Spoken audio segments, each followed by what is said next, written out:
Hello, my friends.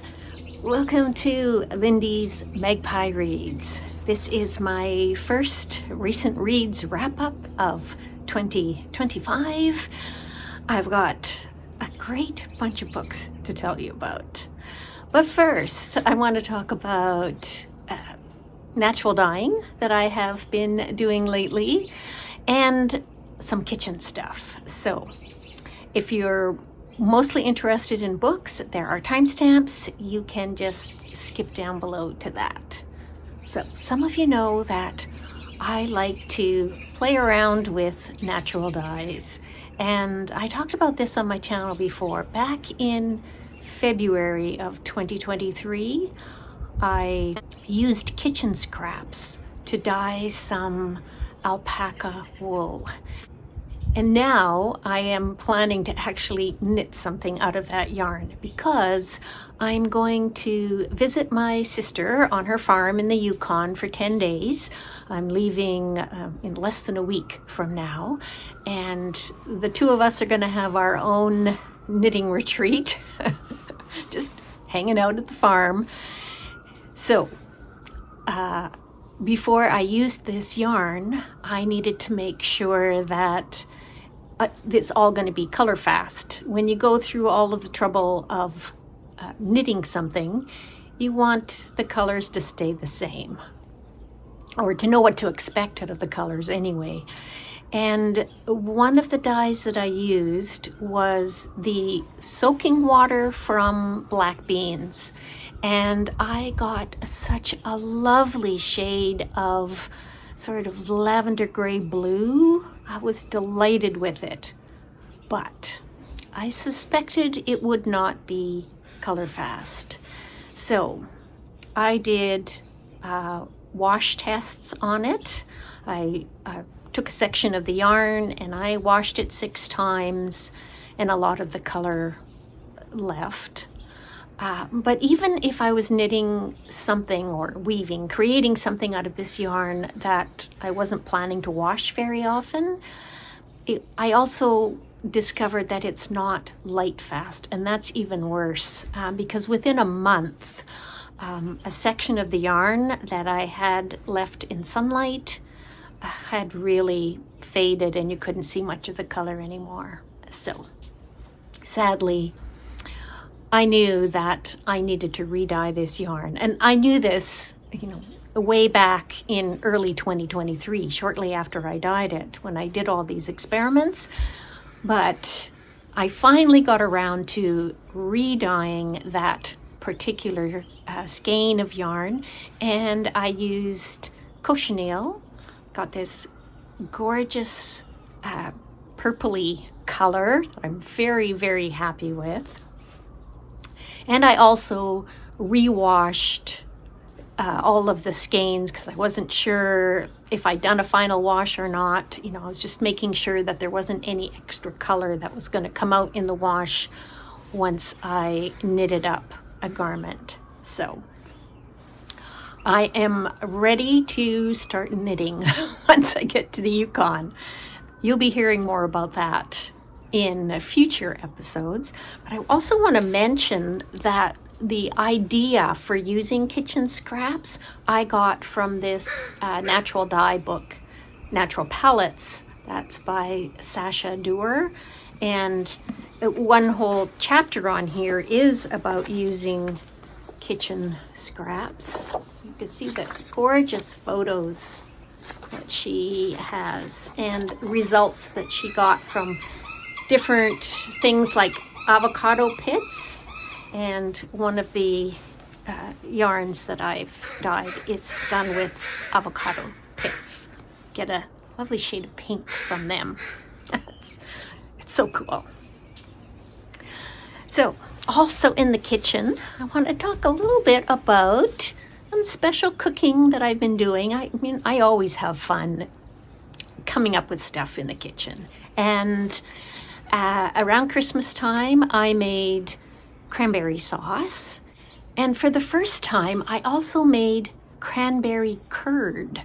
So this turned out really well. I'm somebody who's sensitive to eggs, so I was pretty sure that I could find a vegan cranberry curd recipe, and I did. I'm okay with dairy. So this particular curd was actually, the end goal was to make ice cream with it, and I used whipping cream to make the ice cream. And I made this cranberry ice cream that turned out fabulous. Very, very happy with it. And there was leftover cranberry sauce. I'll get to that in a minute. We had guests who came over, and I decided to make a tart au soleil to celebrate the solstice and, make something sort of fancy with people coming over. So this is a tart that's done with puff pastry. And the last time that I made one, it was quite a while back. It was when we were visiting Brisbane in, I think, 2009. It was 30-degree heat, not a good time to be working with puff pastry, but nevertheless, it did turn out really nice. And so did this one. So this time, the center part of the tart, the filling of the tart. So instead of using pesto, which is what I'd used before, I used the leftover part from making sunflower seed soup. So first, let me tell you about sunflower seed soup. I found the recipe in this book, Boreal Feast by Michelle Ganest. This was a gift from my sister. The last time I was up there in September, I was looking through it and found a grated beet fritters or something along those lines that my sister and I made, and it turned out delicious. And then as I was leafing through it, I found this sunflower seed soup recipe, and I said, oh, I gotta try that. And my sister gave me the book. I said, are you sure? She said, did you see the dust I blew off of it when I pulled it off the shelf? Yes, take it. So anyway, the soup was fabulous.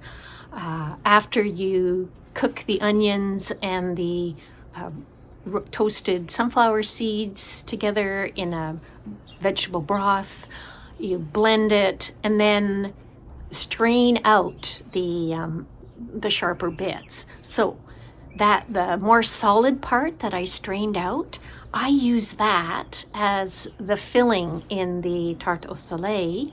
And I also dotted on some cranberry sauce before doing the top layer. And yeah, it was a hit. I was very pleased with how it turned out. All right, so enough of the non-book stuff. Now I'm going to tell you about the books that I finished recently. Starting with the short story Advent calendar. So this is a collection of 25 short stories designed to be read one at a time in the month of December leading up to Christmas Day. And I was away for the first 2 weeks of December. So I started with story number 14 on the day that I got back and read through to the end, and then went in reverse order since then. On some days I read a couple of stories. So I ended with story number 1 this morning.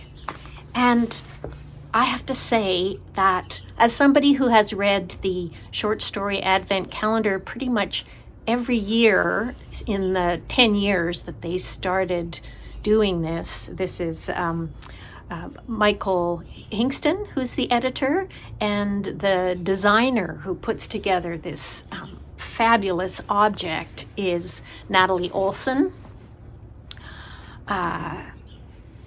They just outdid themselves. So, well, the editor in particular, such a fabulous selection of short stories. So many winners. So, for example, today's was won by Robin Sloan in the Stacks about a woman who is in her 80s, who is an expert on a synthesizer from the 70s that they had in this library. He talks about being a librarian who's working in the maker space of his public library, and I could really relate to my pre-retirement work at the public library in Edmonton and being in the maker space. I really liked Ed Park's Eat, Pray, Click, a tongue-in-cheek look at alternative forms of storytelling. Ed Park wrote Same Bed, Different Dreams, and that is one that I have been wanting to read for a while. Let me know if you've read it and if you recommend it. There is a story by J. Robert Lennon called Vandering, and that really touched me. His stories have been in previous short story advent calendars, but I've never read a whole collection of his. I think I need to remedy that. There was a story by Kim Fu and another one by Casey Plett. So much good stuff. I am going to include a link in the description box. So if you want to get yourself a short story advent calendar, you could read these stories at any time. It doesn't have to be at Christmas time. Anyway, you can find out more information. Next, I have something that is sort of like short stories. It's called Anecdotes. It's by Kathryn Mockler. This won the City of Victoria Book Prize last year, and it's told in anecdotes more than short stories. I suggested this for my feminist book club, and we are going to be discussing it later on in January. The reason why I wanted to discuss this with the book club is because otherwise I just couldn't see myself picking it up. Why? Because of the cover. I just hate the cover so much. Has it ever happened to you? I mean, I know why they've chosen this image for the cover, based on stories that are in it, but I like the stories just fine. I don't care for the cover. Now, it's divided into 4 parts, and the first 2 parts actually worked much, much better for me than the second 2 parts.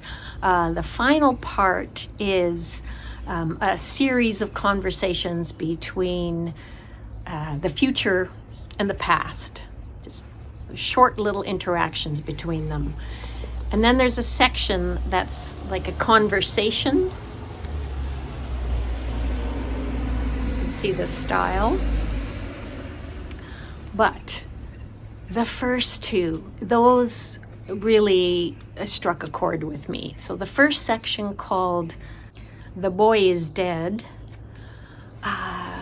they're short, weird, kind of surreal bits of flash fiction that I found quite delightful. And then the second section is a coming of age. So a girl starting from childhood and up into her 20s, but scenes from her life told in anecdotes. And I quite liked that as well. And that section is autobiographical. So we learn about the author's eye. So I'm going to read you just a little bit. You believe you are ugly. You have been ugly all your life. You wear sunglasses whenever you can so no one sees your face. You were born with a lazy eye and the surgeries opened it but made you disfigured. They made your eye not quite close all the way and peak like a triangle. The kids in elementary school called you Popeye. Clever, actually. By the time your mother found a good doctor, the specialist, there was nothing that could be done. Ever since you could remember, adults had asked your parents about your eye, and kids at school found new ways each year to let you know just how disgusting they thought you were. So you tried to look normal by wearing your hair over your eye. You realized that you would rather have people wonder why your hair was over your eye than actually see your eye. You tried to imagine what it would be like to walk around in life and not be ashamed of your face. And now for something completely different, a collection of essays by Edwidge Danticat, We're Alone. This just came out in 2024. It's a slim little book. I love her writing. Edwidge is a Haitian-American writer and thinker. And in this, she's looking at the problems that we face today. So the island of Haiti has had more than its fair share of terrible things happen. So aside from the various traumas connected with colonialism, there are natural disasters like earthquakes and human-made problems. She talks about how the Caribbean islands were used, and maybe still are, being used as a garbage dump by wealthier nations. And she also talks about climate change and how even though wealthier nations contribute far more to what's happening with climate change, it is poorer nations and island nations that are more immediately affected. I took note of this one section. She quotes, "As humans, we are creating new types of ecosystems that have potentially never been seen before." So this is from a biogeographer who was quoted in Atlantic magazine in 2023. Edwidge Danticat writes, "In other words, we are creating potentially beautiful or potentially tragic new beginnings." And this leads me to the next book that I want to tell you about. I listened to the audiobook, Urban Jungle, The History and Future of Nature in the City, and it's by Ben Wilson. He's a historian. I'm pretty sure he's British. And this book is about human interdependence with the rest of nature. So, a topic that is near and dear to my heart.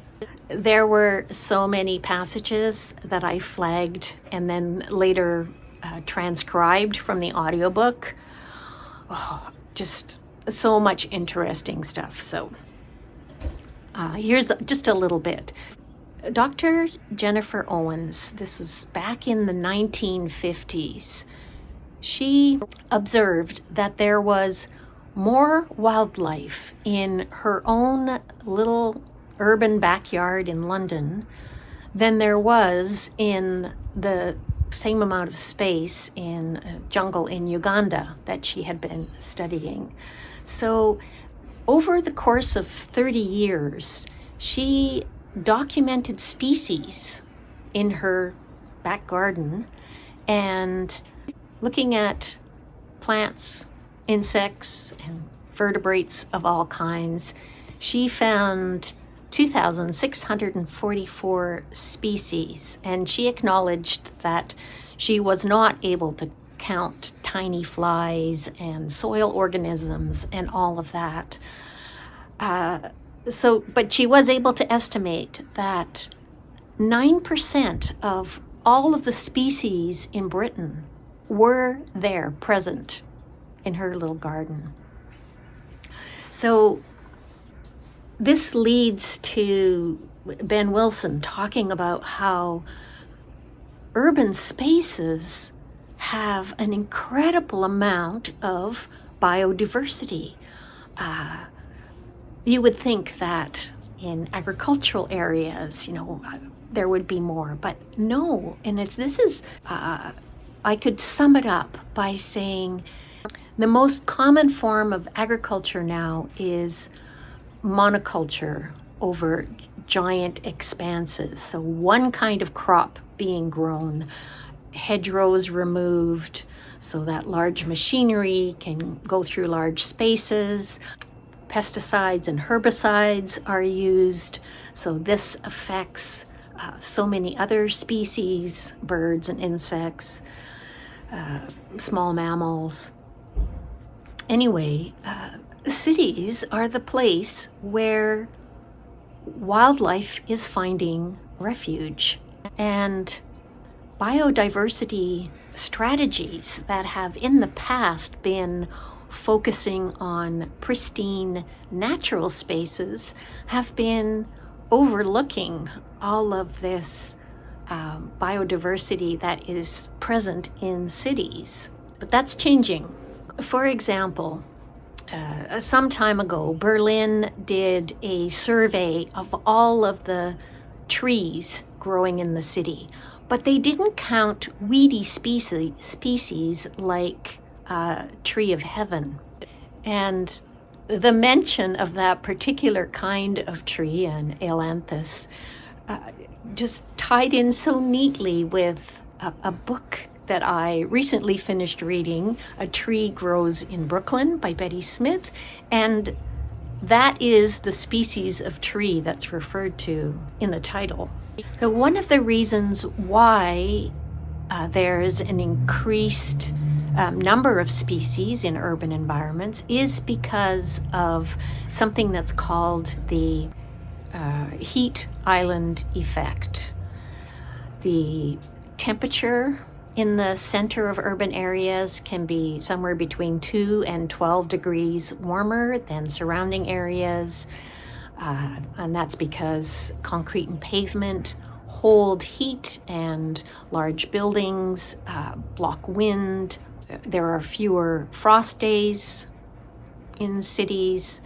So all of these have their effect. But for a lot of people and for a long time, the kind of things that were flourishing in cities, the kind of plants, this is the wrong kind of nature.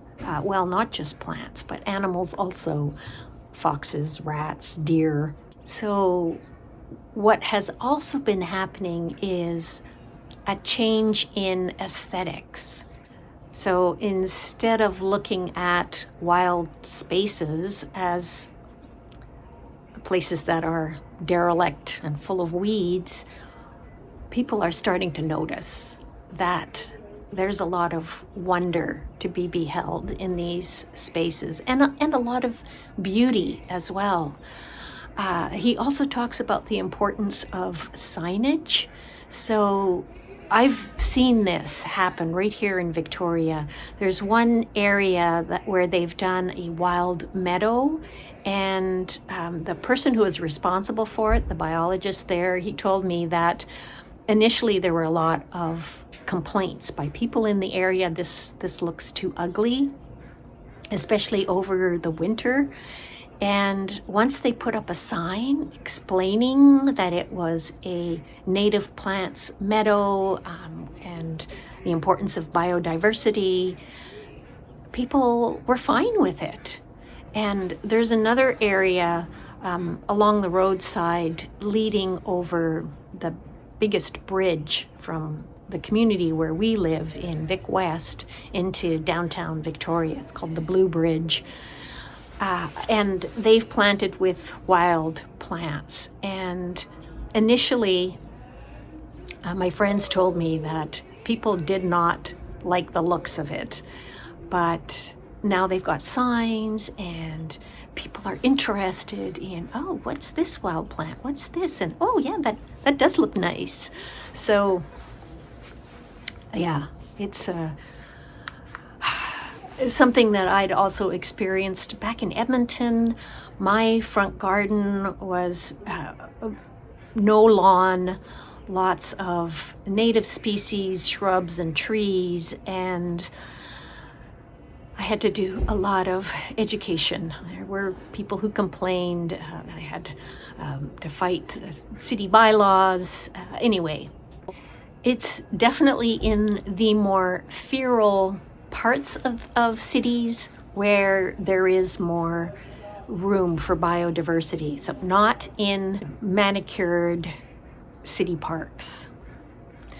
And I learned in this book that cities are constructing wetlands. So this was something new to me and quite exciting, because wetlands themselves are just great vectors for biodiversity, and something that is so important for humans and our existence on this planet.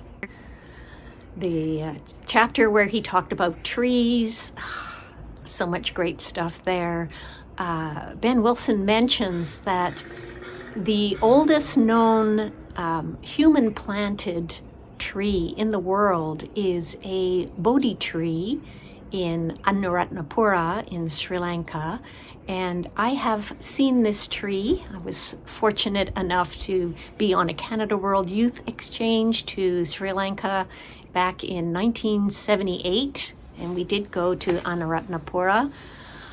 This is amazing to see a tree that was planted in, I think, 288 BCE by a nun who brought a branch from the Bodhi tree in India that the Buddha was said to have received enlightenment underneath.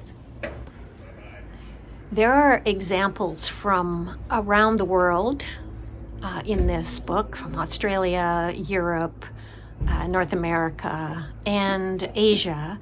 And in a section where he talks about these tiny forests in Japan. So Miyawaki discovered that around sacred spaces, even though the forests might not be very big, there was a surprising amount of biodiversity. And that has led to a movement known as mini forests. And I read a book last year, or maybe 2 years ago, about that. The Mini Forest Revolution by Hannah Lewis. I will include information down below about it.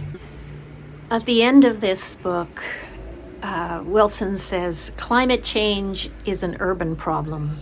As such, it calls for urban solutions. And then he talks about how Amsterdam is working to become a fully sustainable city by the year 2050. That's pretty exciting stuff. And next, I have another pretty exciting book, The Serviceberry, Abundance and Reciprocity in the Natural World. And it's by Robin Wall Kimmerer, who wrote Braiding Sweetgrass. As you can see, this was a fast reads from my library, and it mostly covers a lot of the cover. It's just a tiny little book, kind of gift book size, and it also has a lot of illustrations in it, which adds to its gift book aspect. There's one of a little free library, an example of the gift economy. So Kimmerer uses serviceberries as an example of an alternative form of economy, like from an indigenous worldview. Kimmerer is an indigenous biologist. She's a member of the Potawatomi Nation. She writes in here early on that ethnobotanists know that the more names that a plant has, the greater its cultural significance. Now, I know this plant by another name, the Saskatoon. She has a list in here. Saskatoon, Juneberry, Shadbush, Shadblow, Sugarplum, Sarvis, Serviceberry. And these are all names for the Amelanchier alnifolia. I love Saskatoons so much. So if you have never tasted this berry, here's a description of the flavor. Imagine a fruit that tastes like a blueberry crossed with the satisfying heft of an apple, a touch of rosewater, and a minuscule crunch of almond-flavored seeds. They taste like nothing a grocery store has to offer.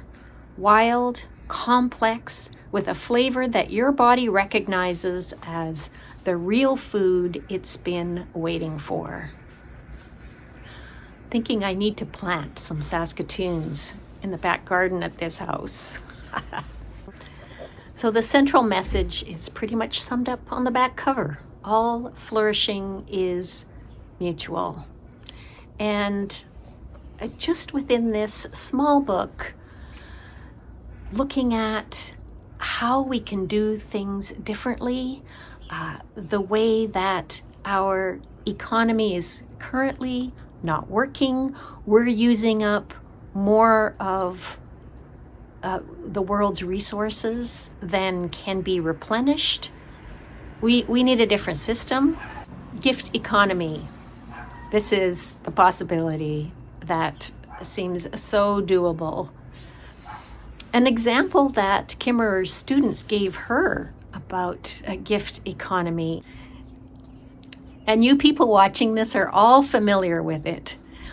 They talked about how you can learn anything you want to from TikTok or YouTube videos. And the people who make those videos give their gift of time and share their expertise.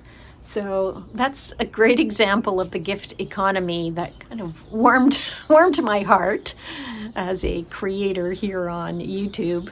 She talks about how recognizing enoughness is a radical act in an economy that's always encouraging us to consume more. And that ties in so well with one of my very best books of 2024, The Age of Insecurity by Astra Taylor, which I am currently rereading.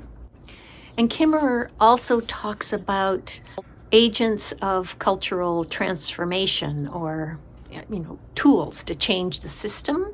And the two main things that she identifies are incremental change and creative disruption. And those are elements within a novel that I really loved in 2024. I just read it a week or two ago, Glyph by Ali Smith. So many connections between the things I've been reading lately. I love it. And the last book that I've got to tell you about, I think this is my favorite of all of these, and that is The Mimicking of Known Successes by Malka. It's a novella. The author is one who I've read before. I really enjoyed her book, Infomocracy. This one is much shorter. It is lesbian, science fiction, mystery, and romance, all in one neat little package. It is set in the far future.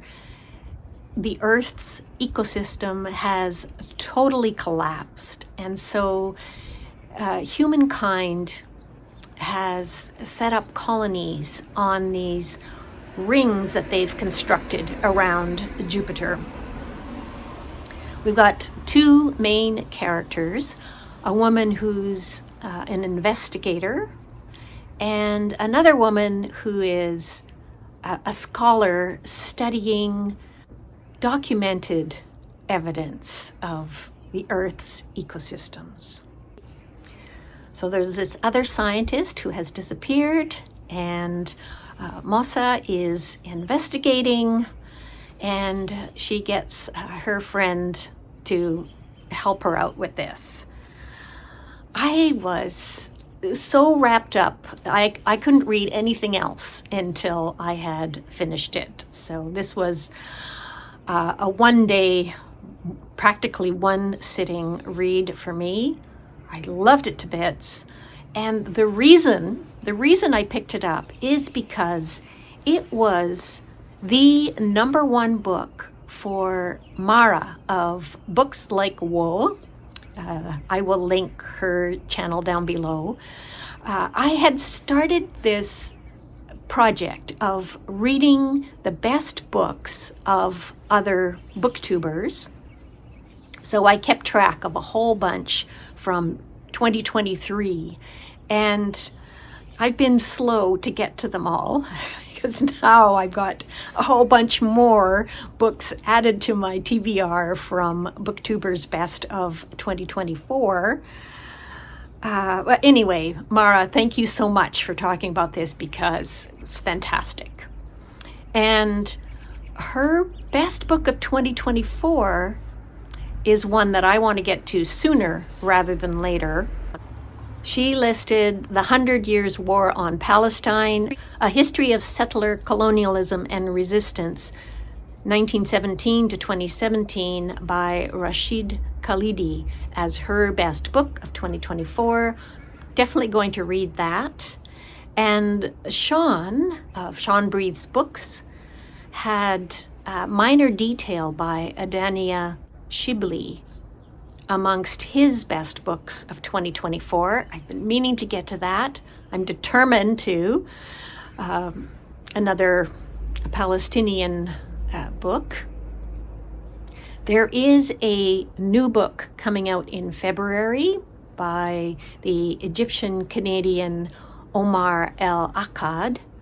One Day, Everyone Will Have Always Been Against This, that I'm very much looking forward to. And another book on my forthcoming list, also in February, The World After Gaza by Pankaj Mishra. And then in March, the Palestinian-Canadian queer writer, Layla Marshy, has got a new one coming out, My Thievery of the People. So, a whole bunch of Palestinian-themed reading that I think I will be getting to in February. Anyway, that is all I've got for you today. Well, I've got a little bit for the outro. So those of you who want to stick around, I'm going to read a bit from this book, People Love Dead Jews by Dara Horn. If you're interested in something that she's got to say about Jewish literature, stick around. For the rest of you, thank you so much for watching. I appreciate hearing from you so much. So please do say hello in the comments. Let me know what you've been reading lately. Let me know if you're interested in any of these or if you've read them. I want to hear about books. So, all right. Now for a little bit from the essay in Chapter 5, Fictional Dead Jews. So this opens, as a novelist, I'm fortunate to get a lot of mail from readers, some of it more pleasant than others. Years ago, one of my esteemed readers sent me the following email. Dear Ms. Horn, I recently began reading your book, The World to Come, which is about a pogrom survivor. After the scene of the horse being beaten, I threw the book across the room. With all the cruelty in the world, I find it more of a service to mankind to write a book for people to laugh, enjoy, and be uplifted. Best wishes, Diane. So Dara Horn says that she has for a long time wondered about the question, what are books for? Are they to uplift us? And she actually went and studied comparative literature at university especially to get answers to that question. I'm going to skip a bit. In 1965, the American literary critic Frank Kermode published his monumental work, The Sense of an Ending, which essentially tries to explain the purpose of storytelling. Kermode points out how much readers desire coherent and satisfying endings, and then connects that desire to the history of Western religion. He compares literature with religion in what he calls its desire for consonance, or the desire to live in a world that makes sense. As he puts it, everything is relevant if its relevance can be invented. Readers, he says, are like fundamentalists who see everything as a sign from God, because in literature, every detail actually does matter. Just as religion urges us to see our world as an inherently meaningful place where events always serve some larger purpose, writers create that purpose within stories by making every detail add up to something meaningful, thereby inventing a coherent world. As a graduate student who was simultaneously writing novels, I read this and patted myself on the back. See, I wasn't just procrastinating on my dissertation, I was inventing a coherent world. But I very quickly saw the problem. This idea of religion imposing coherence on the world sounded absolutely nothing like the religion I knew best. Kermode's argument is based on the idea that Western religion is all about endings. As he puts it, the Bible is a familiar model of history. It begins at the beginning with the words, "In the beginning," and it ends with a vision of the end, with the words, "Even so, come, Lord Jesus." Needless to say, this is not how the Hebrew Bible ends. The Tanakh, as Jews call the Hebrew Bible, has plenty of apocalyptic visions, but its final pages in the rather plodding Book of Chronicles don't exactly end with a bang. Even the Torah, the part of the Hebrew Bible that Jews publicly chant aloud from start to finish every year and then begin reading again, doesn't have much finality to it, other than the expected death of Moses. Instead, the Torah ends with a cliffhanger, stopping just before the Israelites' long-awaited arrival in the Promised Land. The characters never even made it home.